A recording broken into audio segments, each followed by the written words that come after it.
अण्णांनी सांगितलं की माझ्या नंतर ही लायब्ररी माझी कोण चालवेल, माझं ग्रंथालय कोण चालवेल याची मला चिंता आहे. तर तुझं एम ए इंग्लिश झालंय, तू लेक्चरशिप करतोयस राहुरीला, मग इथं कोण आहे? मग अण्णा म्हणलं तुमची इच्छा जर असेल तर मी लेक्चरशिप सोडायला तयार आहे. फलज्योतिषाचा अभ्यास हा श्रीकृष्ण अनंत जकातदार यांच्याकडे मी शिकलो.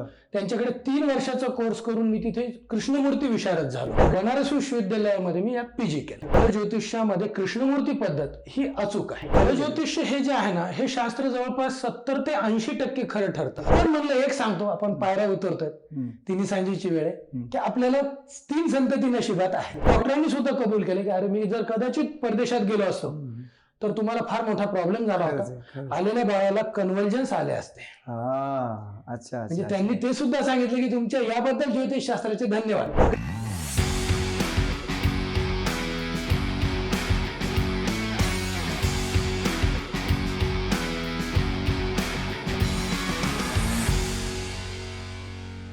नमस्कार, मी प्राध्यापक बाळकृष्ण काटे आणि माझ्या सक्सेस स्टोरीज या यूट्यूब चॅनलमध्ये तुमचं पुन्हा एकदा स्वागत.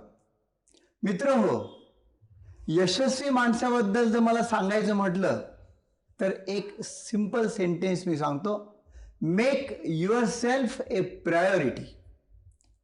स्वतः इतके तुम्ही तुमचे कर्मयोद्धे बना, कर्तबगार बना की लोकांना अक्षरशः तुमच्या सेवा घेण्यासाठी वाट पाहत बसावं लागली पाहिजे.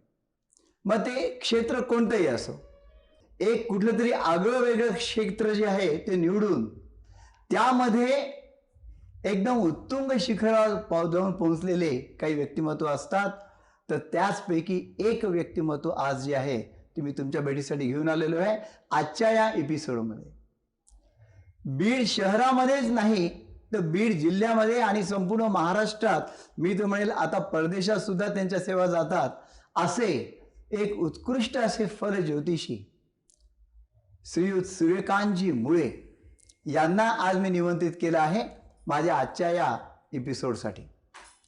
मित्र हो, एक छोटासा किस्सा मला तुम्हाला सांगायचा आहे. इंट्रोमध्येच मी सांगून टाकतो म्हणजे तुम्हाला सूर्यकांतजीचं महत्त्व समजेल. मला सांगायला अभिमान वाटतो, सूर्यकांतजी माझे 12वी सायन्सचे विद्यार्थी आणि त्यांनी केलेला एवढा मोठा उत्तुंग प्रवास. साधारणपणे 2008ची वेळ असेल आणि त्या काळामध्ये थोडंसं व्यावसायिक वैफल्य आल्यामुळे मी थोडासा तणावामध्ये होतो आणि एक दिवशी संध्याकाळी मी त्यांना सहज असं म्हणालो, ती तारीख मला आठवते, 24 जुलै 2008. सूर्यकांतजींना फोन लावला, त्यांना सांगितलं, म्हणलं माझी पत्रिका तुमच्याकडे आहे तर तुम्ही थोडंसं पहा काय सध्याचे योग कसे आहेत, काय नाही. ते म्हणजे ठीक आहे सर, मी रात्री सहज आल्यानंतर पाहतो, तुम्हाला कळवतो. आणि त्यानंतर त्यांचा काही फोन मला आला नाही, परंतु त्यांचा फोन माझ्या लहान्या भावाला गेला आणि विवेकला त्यांनी असं सांगितलं की काटे सरांवर खूप मोठं गंडांतर येणाऱ्या काही तासामध्येच येणार आहे आणि त्यातून ते जर बाहेर पडले तर निश्चितपणे पुढे त्यांना चांगला आयुष्य आहे. आणि तुम्हाला सांगायला, मला तुम्हाला आश्चर्य वाटेल, मला सांगायला कुठलाही संकोच नाही, 25 जुलै 2008ला सकाळी मला तीव्र हृदयविकाराचा झटका आला. गजानन महाराजांच्या कृपेने मी त्यातून वाचलो आणि त्यावेळेला माझ्यावर निस्सीम प्रेम करणाऱ्या या विद्यार्थ्यांनी खास एक मृत्युंजय जपाचा एक जो काही विधी आहे 5 दिवस माझ्या घरामध्ये राहून केला. माझं पुढे बायपास सर्जरी झाली, त्यातून मी वाचलो.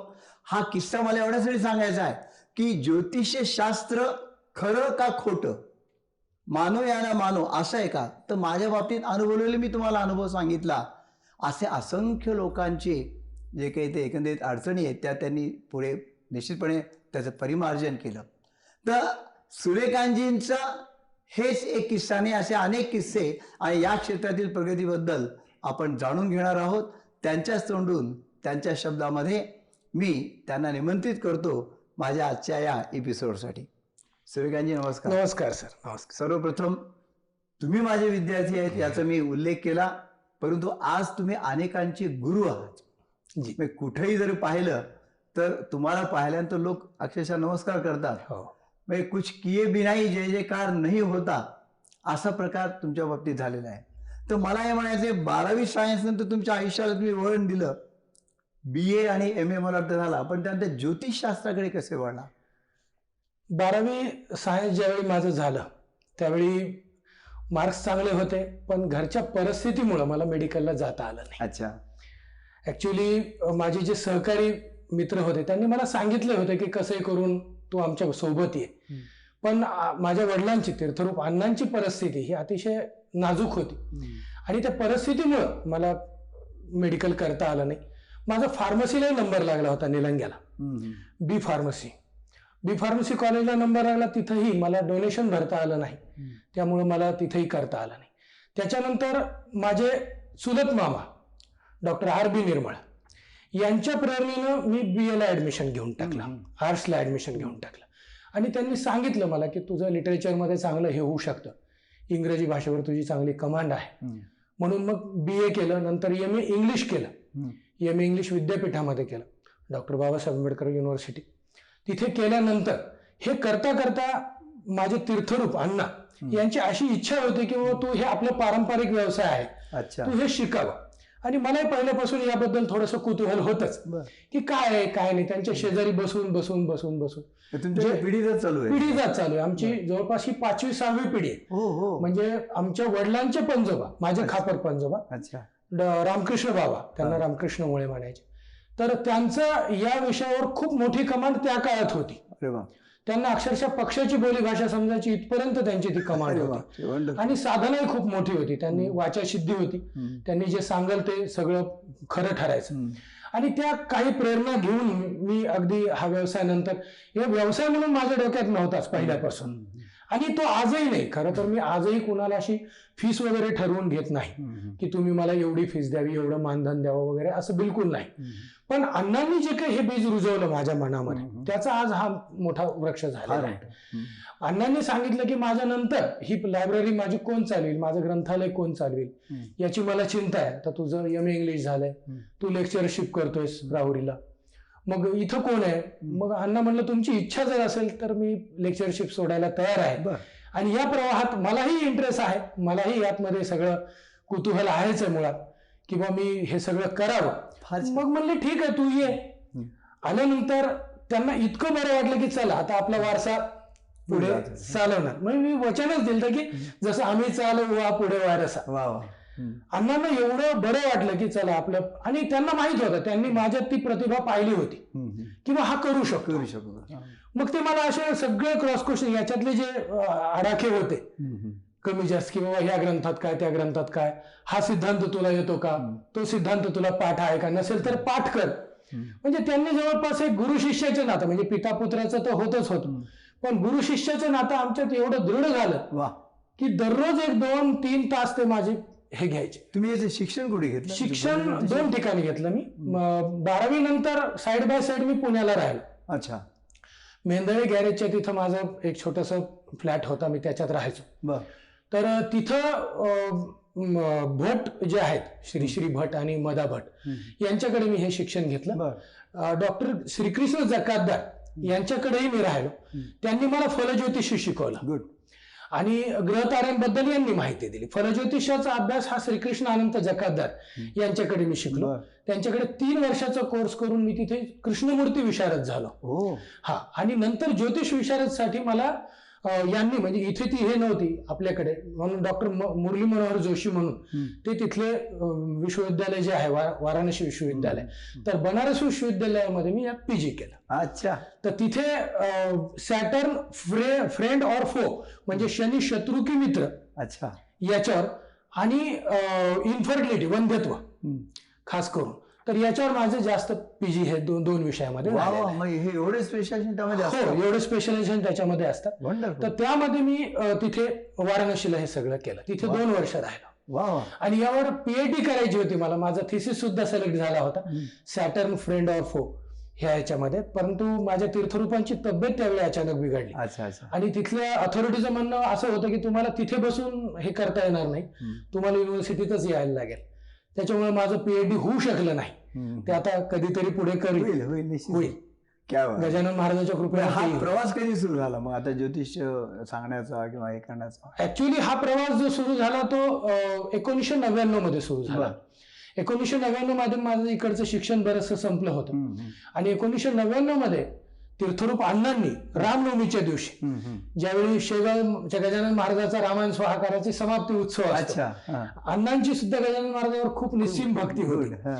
गजानन महाराजाच्या 4ही उत्सवाला ते मला घेऊन जायचे. अच्छा. ऋषीपंचमीचा उत्सव, आषाढ मासाचा उत्सव, रामनवमीचा उत्सव आणि गणेश स्वाहाकाराचा उत्सव. तर रामनवमीच्या उत्सवाच्या दिवशी आमचं रामाचं कुलदैवत आहे, प्रभू रामचंद्राच्या कृपेनं तुला कमी पडणार नाही म्हणून त्या दिवशी त्यांनी माझा हा श्री गणेशा करून दिला. वा वा, क्या बात आहे, खूप छान. पण वडील नेमकं हेच करायचे ना हा, काय? वडील शिक्षक होते. हा हा. शिक्षक पेशात असून त्यांनी हे सगळी विद्या जोपासली. नाही पण आता कर्मकांड- येणारे जे समजा आता मला काही डिफिकल्टी आहेत, अडचणी आहेत, मी आलोय तर मग मी पहिल्यांदा तुमच्याकडे येण्याच्या मी प्रेफर केलं किंवा सिनियर. हा. हो. मग तुम्ही असं ट्रेनिंग घेत घेत पुढे आला का? हो, असं ट्रेनिंग घेत घेत पुढे आलो. अच्छा अच्छा. किंवा जर काही माझे जटिल प्रश्न असतील तर मी त्यांच्या समोर मांडायचो की फलाने आलेले आहेत, मला त्यांच्यासोबत तुम्हाला एकदा, बरं ठीक आहे बस ये. अच्छा. आणि मग तसं करता करता करता त्यांना ज्यावेळेस वाटलं की याला बरेचसे सिद्धांत आता पाठ झाले. हा, हा, हा. मानसागरी नावाचा ग्रंथ आहे, ज्योतिष पारिजात नावाचा ग्रंथ बरं, आहे, बरं. ज्योतिषी चिंतामणी आहे, मूर्त चिंतामणी आहे. या सगळ्या ग्रंथांचे जे मुख्य मुख्य साचे होते, कुंडलीचा अभ्यास करून कुंडली केलेला. अभ्यास, ग्रहताऱ्यांचा अभ्यास, अच्छा. नक्षत्र ज्योतिष, त्यामध्ये नक्षत्र ज्योतिष हा एक प्रकार आहे. आणि सगळ्यात याच्यात अचूक विद्या सांगणारं म्हणजे फलज्योतिष. अच्छा. गुड. फलज्योतिषामध्ये कृष्णमूर्ती पद्धत ही अचूक आहे. बरं, व्हेरी गुड. तर ती त्यांनी माझ्याकडून करून घेतली आणि मला त्यामध्ये त्यांनी परीक्षा द्यायला लावली. Good good. आणि मग नंतर मला त्यांनीच भटांकडे पाठवलं, जकातदारांकडे पाठवलं, सुनील गोंधळेकर यांच्याकडे पाठवलं. हे जे एक्सपर्ट मंडळी होती त्यांच्याकडे जाऊन तू हे सगळं ज्ञान घे, असं त्यांनी हे केल्यानंतर मग मी पुण्यात राहिलो. एवढं ट्रेनिंग केलेलं त्यावेळेस कोणी मराठवाड्यात किंवा बीड मध्ये वगैरे तसं? त्यावेळेस फार कमी होते लोक. बीडमध्ये तर कोणीच नव्हतं, पण मराठवाड्यामध्ये 1-2-3 लोक होते. त्याच्यानंतर मग मी ज्यावेळेस वाराणसीला गेलो, वाराणसीला गेल्यानंतर तर तिथे मी एकटाच होतो महाराष्ट्रातून गेलेला. मग तिथे युपी बिहारची बरीच मंडळी, हे पांडे, चक्रवर्ती, मिश्रा, हे सगळे माझे जे सहपाठी होते, तर ते त्यावेळी मला तिथे भेटायचे. मला महाराष्ट्रीयन लोक तिथे शक्यतो फारसे कोणी भेटले नाहीत. म्हणजे तुम्ही फार म्हणजे अभ्यासपूर्ण सगळं हे केलेलं आहे. म्हणजे मला लिटरली एवढं माहित नव्हतं तुम्ही एवढं केलेलं आहे, या निमित्ताने एवढं समजलं. पण आता लोकांना अनुभव आले आणि त्याच्यातून जसं मी माझा अनुभव सांगितला, तर मला हे विचारायचं की फलज्योतिषामध्ये एवढं समजू शकतं. तुम्हाला मी त्या दिवशी म्हटले की माझ्या ह्याच्यात काय अडचण आहे तुम्ही सांगा. तुम्ही पाहिलं आणि रात्री तुम्हाला लक्षात आलं पाहिल्यानंतर की सरांना नंतर आहे, ते कसं म्हणजे समजतं काही? फलज्योतिष हे जे आहे ना, हे शास्त्र जवळपास 70 ते 80% खरं ठरतं, असं माझा आतापर्यंत अनुभव. आता मला जवळपास 20-22 वर्ष झाले या क्षेत्रामध्ये. 22 वर्षाच्या अनुभवामध्ये जवळपास 80% लोक हे प्लीज होत आहेत. 80% लोक हे जवळपास त्यांना रिझल्ट मिळत आहेत. त्यामध्ये मी आता थोडस मुळापासून सांगतो की कैलासवासी ज्योतिंद्र हसबे यांनी ही कृष्णमूर्ती पद्धत शोधून काढली. बरोबर, तुम्ही जे म्हणता की आणि डॉक्टर कृष्णमूर्ती हे याचे मूळ अभ्यासक आहेत. अच्छा अच्छा. त्यांनी एक दिवशी त्यांच्या मित्राला सांगितलं, तो रेसकोर्सवर पैसे लावत होता. एक छोटस उदाहरण सांगतो. रेसकोर्सवर पैसे लावत होता, यांना विचारून लावायचा. आजही बरेच लोक मला विचारून बऱ्याच गोष्टी करतात की मी शेअर्स मध्ये गुंतवू का वगैरे वगैरे, तसं त्यांना विचारायचं. त्यांनी मित्राला सांगितलं होतं की बाबा रे, तुला आज भरपूर लाभ होणार आहे. त्यांच्या म्हणण्याप्रमाणे 1-2 वाजेपर्यंत तो पैसे लावत गेला, त्याला लाभ झाला. पण 2 वाजल्यानंतर तो लॉस मध्ये गेला. मग तो ते तक्रार घेऊन कृष्णमूर्तींकडे आला, हसबे गुरुजींकडे आला. आणि मग त्यांनी स्टडी केली की हे असं का झालं, मी सांगितलेलं भविष्य हे अर्धवट सत्य का झालं. तर त्यामध्ये त्यांनी विचार केला की जे भाग पाडले जातात ते भाग पाडण्यामध्ये मी कुठेतरी कमी पडतो. जशी नवंश कुंडली असते, एका याचे 9 भाग पाडणे त्याला नवंश कुंडली म्हणायचं. तर त्यानंतर जन्म झाला तो कृष्णमूर्ती पद्धतीचा. आणि कृष्णमूर्ती पद्धती अचूक ठरली. मग त्यांनी त्याला सांगितलं की तू या वेळेपर्यंतच पैसे लाव. जसं आज एखादा शपथविधी घ्यायचा आहे किंवा आज एखाद्याला फॉर्म भरायचा आहे इलेक्शनचा, की ते विचारतात आम्ही कोणत्या वेळेत भरावा, मग त्यासाठी दिग्विजय योग आहे का, विजय योग आहे का, तो पाहून आपण त्या नेत्याला सांगायला लागतं की बाबा याच्यामध्ये तुम्ही फॉर्म भरा. खूपच छान, परफेक्ट. म्हणजे याच्यामध्ये त्यांची कुंडली जर समजा बरोबर नसेल, म्हणजे जसं मी कुठे वाचलं होतं किंवा जन्मवेळ बरोबर सांगतो. अगदी बरोबर आहे की कुंडली म्हणजे त्याच्यामध्ये प्रकार असा आहे की एकोदर समुत्पन्नम एक नक्षत्र राशयाः न भवंती समा सर्वे यदा बद्री कंटिका. याचा असं एकोदर समुत्पन्न म्हणजे एकाच आईच्या उदरातून घेतलेले 2 जुळे मुलं त्यांचं सुद्धा भविष्य सारखं येत नाही. मग आता पहिले घड्याळ किंवा वेळेचं मोजमाप करण्याचं जे परिमाण होतं ते तितकं अचूक नव्हतं. मग दिवस उगवला त्यावेळेस तुझा जन्म झाला असं काहीतरी त्या कुंडल्या होत्या. मग अशा वेळी जन्म झाला तो हस्तरेषा शास्त्राचा. अच्छा अच्छा. आणि मग मी वाराणसीला राहून जे शिकलो ते हस्तरेषा शास्त्र. मग तिथे आणि कलकत्त्याला वास्तुशास्त्र आणि रत्नशास्त्र. अच्छा. कलकत्त्याचा एक प्रवास तो अगदी 1 वर्षाचा 10 महिन्याचा वगैरे होता. पण ज्यांच्याकडे कुंडली नाही त्यांच्याकडे एक वरदान म्हणून प्रश्न कुंडली, त्या जातकांनी केलेला प्रश्न आणि त्याची प्रश्न वेळ, समजा त्यांनी 12:50 प्रश्न केलेला आहे तर तीच त्याची कुंडली गृहीत धरून आपण चालायचं. अच्छा. आणि त्या कुंडलीच्या अनुषंगाने त्याला फलज्योतिषातून मार्गदर्शन करायचं. बरोबर. तर हा त्यातला मुख्य गाभ आहे. आता ज्योतिषामध्ये तुम्ही काय होणार आहे हे समजा सांगताय, परंतु त्याच्यात परिमार्जन समजा ते टाळता येण्यासारखं तर नसेलच. तुमचं कर्म जर तसं काही गोष्टी टाळता येत नाहीत. काही गोष्टी टाळता येत नाहीत की जसं एक आम्हाला मिश्राजी म्हणून टीचर होते, सर होते. त्यांनी विचारलं होतं किंवा तुम्हाला असं वाटतं का की ज्योतिषशास्त्र सर्वे सर्व आहे किंवा तुम्ही स्वतः ब्रह्मदेव आहेत? नाही. म्हणजे त्यांनी सांगितलं की ज्या दिवशी रामाचा राज्याभिषेक होणार होता त्याच्या आदल्या रात्री झालेली खलबत, मंथरेच्या मनात आलेली दुर्बुद्धी आणि कैकेयीच्या तोंडातून निघालेले वाक्य, दुसऱ्या दिवशी रामाला राज्याभिषेकाला बसण्याऐवजी वल्कल वस्त्र धारण करून वनवासाला जावं लागलं. मग रामाच्या राज्याभिषेकाचा मुहूर्त सांगायला कोण होते? योग वासिष्ठ ग्रंथ लिहिणारे त्यांचे कुलगुरू वशिष्ठ महर्षी वशिष्ठ मुनी होते. मग वशिष्ठ मुनींना हे कळत नव्हतं का? कळत असतं, पण विधीचा जो लेखाजोखा असतो तो कोणी टाळू शकत नाही.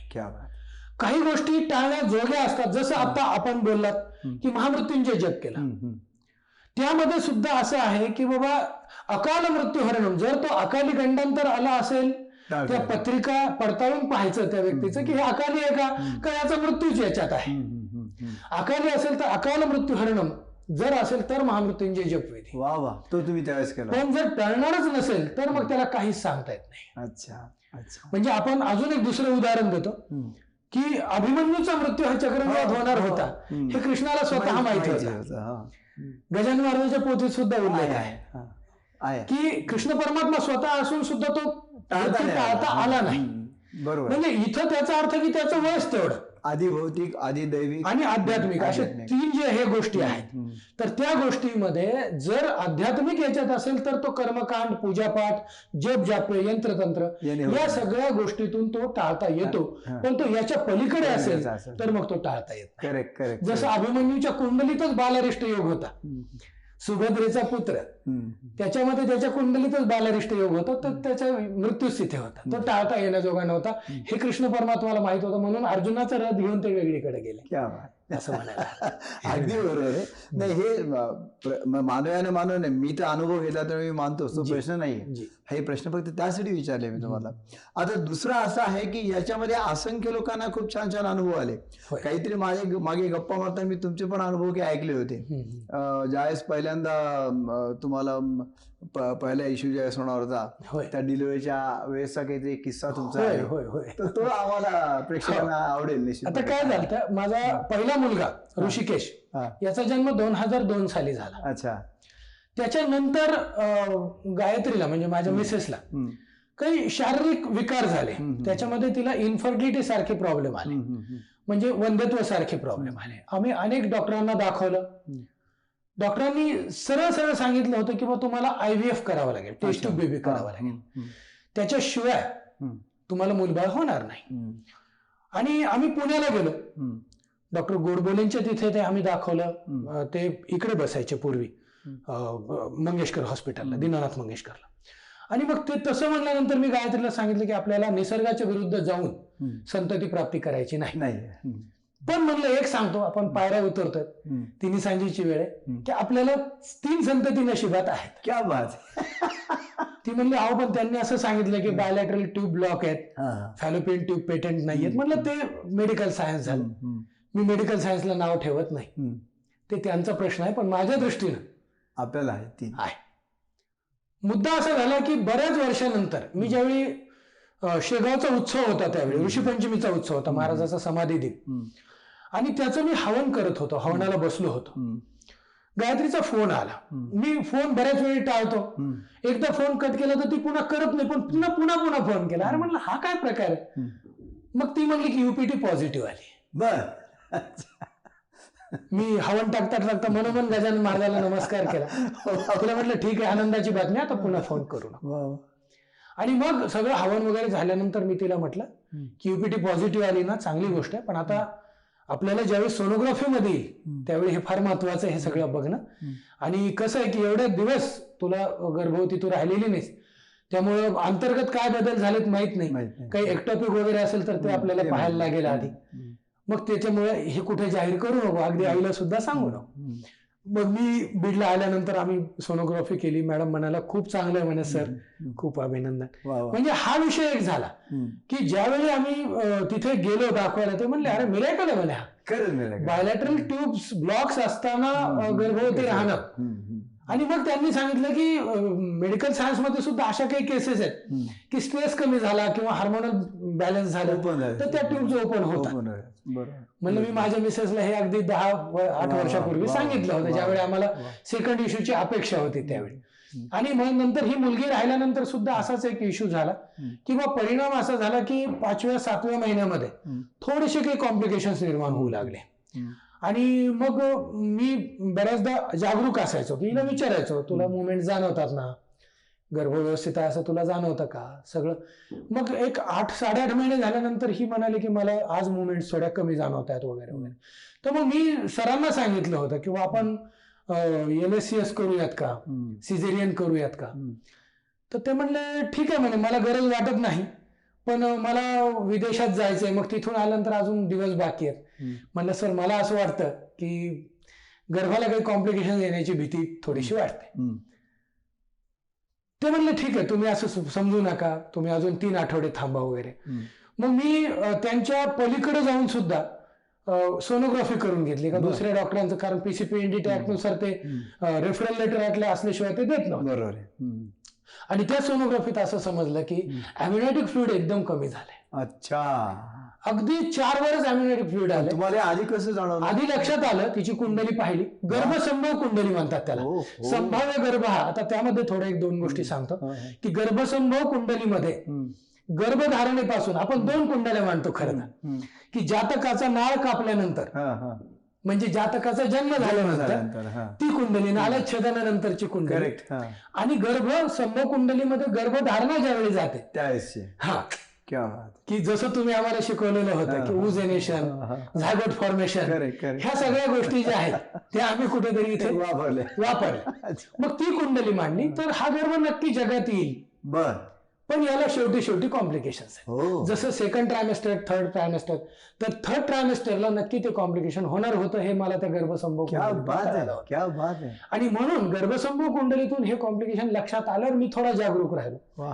आणि संबंधित डॉक्टरांनी सुद्धा कबूल केले की अरे मी जर कदाचित परदेशात गेलो असतो तर तुम्हाला फार मोठा प्रॉब्लेम झाला होता, आलेल्या बाळाला कन्व्हल्जन्स आले असते. म्हणजे त्यांनी ते सुद्धा सांगितलं की तुमच्या याबद्दल ज्योतिषशास्त्राचे धन्यवाद. वा वा, क्या बात आहे, वंडरफुल.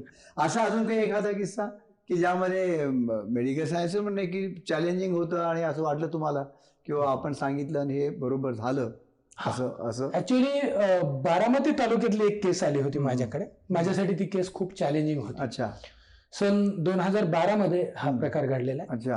की त्या स्त्रीला असं सांगण्यात आलं होतं की बा तुला पुत्रप्राप्ती होणारच नाही. बर. म्हणजे अर्थात काही गोष्टी मेडिकल सायन्स मध्ये अशाही होत्या की त्यांच्या पतीचे रिपोर्ट जे होते ते अतिशय बॅड होते. अच्छा. आणि ॲझोस्पर्मिया ज्याला म्हणतो की जिथे sperms are live and dead और स्पर्म फॉर्मेशन होतच नाही, अशा केसेसमध्ये थोडंसं हे झालं. आणि ते खूप दाम्पत्य माझ्याकडे आलं, अगदी बऱ्याच भल्या मोठ्या फाईल्स घेऊन आलं. मी त्या फाईल्सही चेक केल्या. मला थोडासा मेडिकल सायन्सचाही थोडासा अभ्यास असल्यासारखा आहे. मी ज्यावेळी PGला वाराणसीला होतो तर वाराणसीला मी इन्फर्टिलिटी या विषयावर बरंच हे केलेलं आहे. त्यामुळे तिथं मी पाहिलं की अरे म्हटलं याला हा प्रॉब्लेम जो आहे याचा जन्मजात प्रॉब्लेम नाही, म्हणजे याची इन्फर्टिलिटी लोक बऱ्याचदा फिमेल इन्फर्टिलिटीकडेच बघतात, मेल इन्फर्टिलिटीकडे पण असतात बऱ्याच मग मी त्याला विचारलं की तुझं याच्यात स्क्रॉटल डॉपलर केलेलं आहे तर तुला डॉक्टर काही म्हणालेत का? ते म्हणाले हो म्हणे, त्यांनी सांगितलं की हे होऊ शकत नाही. म्हणलं एक सेकंड ओपिनियन घ्यावं अशी माझी इच्छा आहे. मी त्याची कुंडली पाहून असं सांगितलं की तू एकदा पुनर्विचार याच्यावर करावा आणि काही सर्जरी जर असतील तर त्या तू कर, एवढंच मी त्याला हिंट दिली. क्या बात आहे. त्यांनी काय केलं की अँड्रोलॉजिस्ट कडे गेला, जसे गायनेकोलॉजिस्ट असतात तसे अँड्रोलॉजिस्ट असतात. अँड्रोलॉजिस्ट कडे गेला, त्यांनी सांगितलं की आपण एक छोटी सर्जरी करून पाहू म्हणे. बर. त्याच्यानंतरचे जे त्याचे सिमेन अनालिसिसचे रिपोर्ट आले त्यामध्ये ऑलिगोस्पर्मिया आला. म्हटलं ठीक आहे, ऑलिगोस्पर्मिया आला ना, काउंट कमी जरी असला तरी आपल्याला क्वांटिटी नको आहे, करेक्ट, क्वालिटी पाहिजे. ते काउंट्स मिलेनियम मध्ये असतात, बरोबर. ते काउंट्स काही करोडोमध्ये असतात, मिलियन्स मध्ये असतात. तर मिलियन्स काउंट मध्ये स्पर्म किती येतात? 1 किंवा 2. आपल्याला एकच पाहिजे आणि तो चांगला पाहिजे. आणि मग त्याला सांगितलं की तू आता एकदा इक्सी किंवा IVF कर. अच्छा. कारण हिच्या कुंडलीत प्रॉब्लेम होते, हिचं वय बरंच वाढलं होतं, 40 to 43 आसपास वय होतं. आणि मग म्हणलं ही इन्फर्टिलिटी असू शकते आणि त्यामुळे तू IVF इक्सी, त्याची सेकंड सायकलला सक्सेस झाला. क्या बात आहे. आणि अगदी 2013-14 मध्ये ते माझ्याकडे बाळ घेऊन आले. वंडरफुल. म्हणलं माझं नाही, हे त्याची बुद्धी आहे. हे नॉलेज जे आहे ते तुम्ही जे गेन केलं त्याचं कौतुक आहे निश्चितपणे. तुम्हाला सापडतात, हे होतात निश्चितच. आता याच्यामध्ये कसं आहे की आपण त्या स्टडीमध्ये किती खोल जातो याला महत्वाचं आहे की नाही. डॉक्टरांनी सांगितलं ना, मग होऊच शकत नाही. असं जर प्रिज्युडायझेशन, तो पूर्वग्रह दूषित धरून जर तुम्ही बसले, माझी अनेक ज्योतिषांना सुद्धा अशी विनंती असते की तुम्ही पूर्वग्रह दूषितपणा ठेवू नका. बरोबर आहे. काय होतं आमच्याकडे सांगताना सुद्धा बऱ्याच वेळी अगदी फार ग्रामीण भागातली फॅमिली आली आणि त्यांच्या मुलाच्या कुंडलीत जर राजयोग असतील तर ज्योतिषी विचार करतात, अरे याच्या कुंडलीत कसले राजयोग असतात, याच्या आई वडील तर अगदी अशा पद्धतीनं हे आले. पण असं नाही. अनेक मुलांच्या कुंडलीमध्ये अनेक झोपडपट्टीत राहणारे लोक सुद्धा IAS IPS झालेले आहेत. हे माझ्याकडे काही उदाहरण आहेत, काही उदाहरण आहेत. मी नाव घेऊन सांगत नाही ते मुद्दा, पण काही उदाहरण आहेत की ज्यांच्या घरी अक्षरशः ऊस तोडीला जाणारे ऊस कामगार मजूर यांची मुलं सुद्धा मोठ्या पदावर झाले. IRS झालेलं परवाच एक उदाहरण माझ्याकडे आलं. या सगळ्या अनुषंगाने मी असं ज्योतिषांना या माध्यमातून असंही विनंती करेन की बाबा प्रिज्युडायझेशन हे शास्त्र नाही. या शास्त्रामध्ये हिरा अगदी कोळशाच्या खाणीतच कुठेतरी लपलेला असतो आणि तो शोधून काढणं हे ज्योतिषाचं काम आहे. त्याची ती दृष्टी पाहिजे त्याला, एवढंच मी म्हणेन. नाही, तो अभ्यास असेल तरच ते मग त्याच्या डेप्थ मध्ये ते खोलावर जाणं फार आवश्यक. मग आमचे तीर्थरूपांना हेच सांगायचे की याला व्यवसाय म्हणून आपण याला हे करायचं नाही. न मागे तयाची रमा होय दासी, असं त्यांचं एक ब्रीद वाक्य असायचं की तू कुणाला काही मागू नको, रमा होय दासी. रमा म्हणजे लक्ष्मी, ती दासी होती. खूप छान, खूप छान. तुमचं यश खरंच उत्तुंग आहे. आता जे लोक तुमच्याकडे येतात बऱ्याच वेळेस प्रश्न घेऊन, एवढी जी गर्दी असते प्रत्येक वेळेला मी पाहतो वेटिंग मध्ये असतो, तुमचा फोन तर नसतो चालू. तर ही वैफल्यग्रस्त आलेले लोक म्हणजे कोणत्या कारणाने आलेले असतात? यामध्ये खास करून हे कोर्ट कचेरीची कामं, ज्यांची बऱ्याचशी कामं होतच नाही. त्यानंतर इन्फर्टिलिटी सारख्या केसेस की ज्यांना अनेक औषधोपचार करून सुद्धा संतान प्राप्ती होत नाही. त्यानंतर कौटुंबिक कलह, वादविवाद, जसे घटस्फोटासारखे प्रकार असतील किंवा एकमेकांवर विश्वास नसेल पती पत्नीमध्ये. त्यानंतर बऱ्याच वेळी विवाहाच्या संदर्भामध्ये की उपवर मुली झाल्यात, मुलं उपवर झाली पण विवाह होत नाही. या केसेस माझ्यासाठी बऱ्याच वेळी चॅलेंजिंग असतात आणि त्या मी स्वीकारतो. असे सगळ्या स्तरातले लोक माझ्याकडे. ते तुम्ही आधी सांगता सगळं आणि त्याच्यानंतर त्याच्यावरचे उपाय सांगतो. उपाय हे फार महत्वाचे असतात. Very nice. उपाय जर आपण सांगितले ना तर त्या उपायातून त्यांना त्याची ऊर्जा मिळते आणि ते कामं होतं. निश्चित. उपाय योजना हे शास्त्राचं, जसं आपण एखाद्या डॉक्टरचं प्रिस्क्रिप्शन घेतो पण त्याचं मेडिकल हे असतंच ना. मेडिकलवरून ते औषधोपचार घेतल्याशिवाय, ते अँटीबायोटिक प्रोबायोटिक घेतल्याशिवाय ते होणार नाही. तसं याच्यात आहे. आम्ही सांगितलं नाही, फारसे खर्चिक मी सांगत नाही.